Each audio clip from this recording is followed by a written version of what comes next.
Now, one of my favourite tracks with your vocals on, apart from the early Marillion albums and your solo albums, was a track you recorded with Tony Banks from Genesis called Murder of a Day.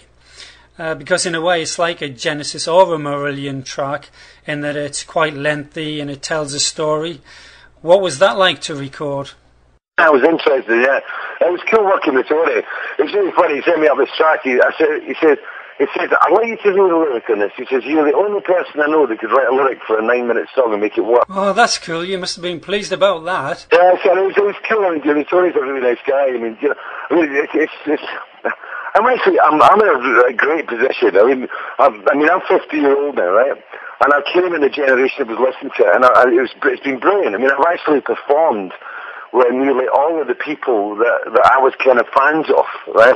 Yeah. That's when I was a kid. I mean, I've worked with Steve Howe on Time and a Word that we did on one of the solo compilations he did on the Songs for the Mirror album. I've worked with Phil Collins on stage at Wembley when we did the Nelson Mandela gig. You know, I've sung with Mike Rutherford charity record. I've worked with Rick Wakeman, did some bits and pieces. Just the other week there I was singing with Ian Anderson on stage in Edinburgh. So, you know, it's just been pretty cool. It's been a nice thought. I mean, when Steve Howe came up to work here, it was really bizarre. Because I was sitting there and I'm listening to Steve kind of limbering up, and he's playing some of the licks from Topographic Oceans, right? And I'm going, I would never have believed that, you know, I was sitting in the studio going, Jesus, I'm sitting here, and I'm, you know, if the 17-year-old, right, had been here now, you know, I mean, the 17-year-old would never have believed that I would have been sitting there, you know, as a kind of known singer that's made albums in my own studio, just about to do Time and a Word with Steve. You know, it was. I've still got my feet very much on the ground when it comes into that. Yeah. So I was wondering, having recorded with Tony, was there ever any possibility that you might have joined Genesis after Phil Collins left? There was talk. Tony suggested me, you know, but it was Tony put my name forward to the hat, but I don't think it would have been right. I mean, I think it would have been a very bad influence amongst the band. I mean, you know, Paul Young was put up for it. There was a lot of different people put up, but what they elected to do was to go for somebody that nobody knew. It didn't have any associations with either Mike Rutherford's camp or Tony Banks' camp. You know, I mean, Mike really liked me, but, you know, Mike had his own thing. I mean, you know, he had his own choices. So he decided, okay, let's compromise, go for something that nobody knew. So they got Ray Wilson in, and that was it. Bang. I was doing nothing. No, I mean, you know, Ray's a good singer, and he's doing his own thing, but I think, you know, I don't think he was the right guy for Genesis. I mean, I think that they needed somebody with a lot more presence and a lot more kind of dynamic, you know. I'm not deriding Ray on that, by the way. You know, I mean, it was interesting, and I read one of the names which I thought would have been really interesting, and it's Roger Chapman from Family. That's a really interesting thing. The thing is, I mean, Phil's a great singer. You know, I mean, I saw the tour last year. I went down to Twickenham to see them last year, and they were great. You know, and it's, you know, I met up with Phil as well, kind of like previously. And, you know, we were kind of talking about, because he wasn't even sure whether he was going to go back on the road again. I was surprised to see him, but I was really glad to see him playing drums, because, I mean, he is such a phenomenal drummer. I mean, he's such a phenomenal drummer. Yeah. And I loved the gig. I mean, it was a bit quiet, because I hate all these DB cut-off points now that they've got. Gigs were like, you know, it was just a bit too quiet and a bit too polite for me. But, you know, it's the government that looks after us. Make sure that we don't damage our pretty little ears, you know. So, I mean, again, I don't think I'd work in Genesis. I mean, you know, I think maybe with some of the older stuff it might be fun, but I mean, I think, you know, I like the freedom of doing my own show. I mean, you know, I don't like working with, you know, computerized productions where you've got to be at this spot on the stage at this point, and at this point you've got to hit this light chord, etc., you know? Yeah. And it's, you know, I mean, like, for example, when people see me when I come to play LA, right? It's, you know, I'll do 5 minutes stand-up, you know? Yeah. And just have a bit of laugh, and I like the free form of doing what we do, you know? I like it. I mean, when it comes down to it, we're going to entertain people, and I'm very aware, you know, when I come out, there's a lot of people want to hear and want to hear a lot of different stuff. I mean, the set list kind of moves between, there's obviously, a fair chunk of 13 Star in there, because it is a new album. That is where we're at as a unit at this moment in time. But, we're playing a lot of the Clutching at Straws material, stuff like White Russian, Flange Navarre, we're getting Incommunicado, Last Straw in there. And, because we were playing, because it was the 20th anniversary last year of Clutching at Straws. So we took, we mixed the material. So, when people come along, you aim to entertain. You want to send them out smiling and go like, that was a nice night, man, Now, one thing is that you've always had very loyal fans throughout your career, and I know you like to keep in touch via your website. You write regular blogs and emails, and in fact on this North American tour, before each gig you're having a meet and greet. So before your LA gig at the House of Blues, I know you're meeting with your fans at the Red Rock Bar at 8782 Sunset Boulevard. Just how important is it for you to keep in close contact with your fans?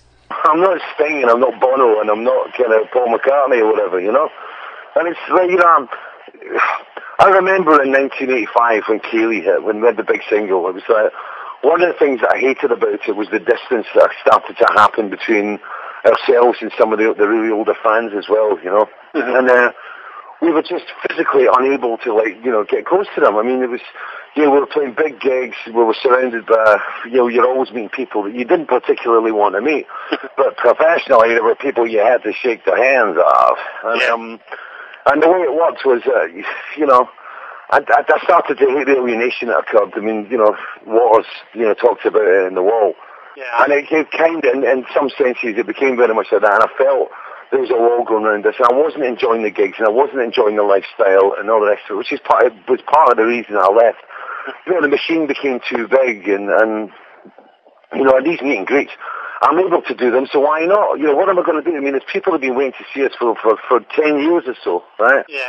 And so I've been buying the albums, I've been buying the T-shirts and stuff, and all the other articles through the website, keeping me alive. So at least you can pop in and go, hey, hi, how you doing? I've just got to make sure I don't have too many beers. It's like, the singer is unable to take the stage today because I'm blatantly trying to get a meet and greet earlier on in the afternoon, And of course, everybody wants to have a pint with me. It's like, because I could quite easily come back from the US a raging alcoholic. The meet and greets are done me in. Yeah, can't remember the gigs, but the meet and greets were great. The gigs are easy. The meet and greets are totally hard. I mean, I like to think, I don't kick about with rock stars, I'm living up in Scotland. I mean, I live 30 miles to the south of Edinburgh. And it's cool when the guys come up, and I've got my friends of mine come up and tour, and you go in and see them, and it's like, hey, it's like when the tower came in, it was like, seeing Ian and the boys and stuff, and it's like, hi, how you doing? It's going to be really cool. But I mean, up here, I only play, I'm kind of known up here, but, I like soccer, I like football. My football club's a Birmingham Football Club in Edinburgh. And I go into Hibs and stuff, I go to see them, you'd be walking through the crowd, go, hi big man, how you doing? Still singing. I've got no idea that I'm still making albums, It's quite comical. Well, you're from the North East as well, it's like, I remember the old days back in the 70s when when soccer was a man's game. It was like American football without the helmets. It's great, I love it, So, of course, the European Championships are going to be on when I'm over, so at least I'll have something to watch at night on the TV. And so, what's in the pipeline for you now? Because I know you've done some acting in the past. Are you planning on doing any more of that soon? The plan is, I come back from the States, I've got some festivals in Europe, Switzerland, the UK, Germany, and then with September, we're supposed to be going down to South America. And we're doing like Brazil, Peru, Chile, Argentina, Venezuela, I think, as well.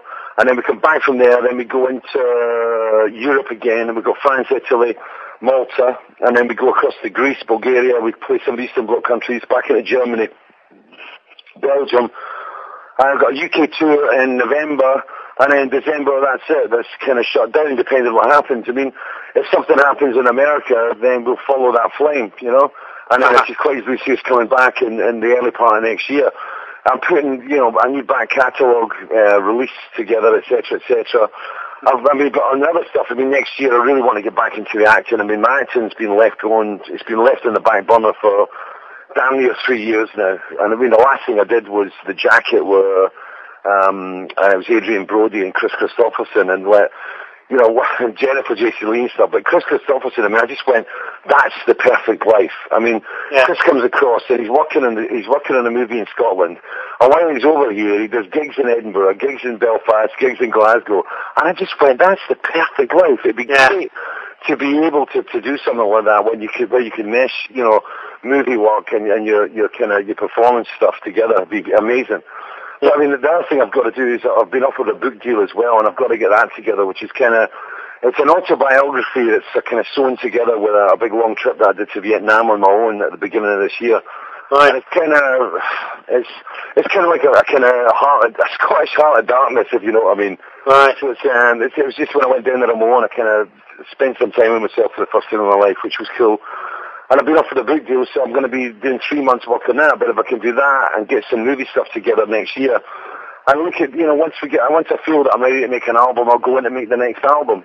Yeah, well, hopefully it won't be so long before you come back and visit the States next time. No, I mean, what I'd love to think is, like, you know, if this tour happens and we get a bit of a buzz going on 13 Star, and we start picking up some radio play and get some interest, and, you know, I'd love to come back and do 2 months across there, if we can make it work. But, you know, I've got to get, you know, I've got to be sure. I mean, I can't afford to do speculative touring, you know. I mean, you know, when you think I could be 2 months working on a book or 2 months working on a movie, you know, I'd rather, you know, do that than go on a tour bus. I mean, it'd be, you know, if I won the lottery tomorrow, then, you know, it'd be great. I could just turn around and go, yeah, we're going to go across America. We're going to go a gig every 3 days and just journey across America playing gigs. I mean, I'd love to do that. But, you know, my situation, you've got to be careful. You've got to be kind of relatively shrewd with the way you deal with your time and your energies.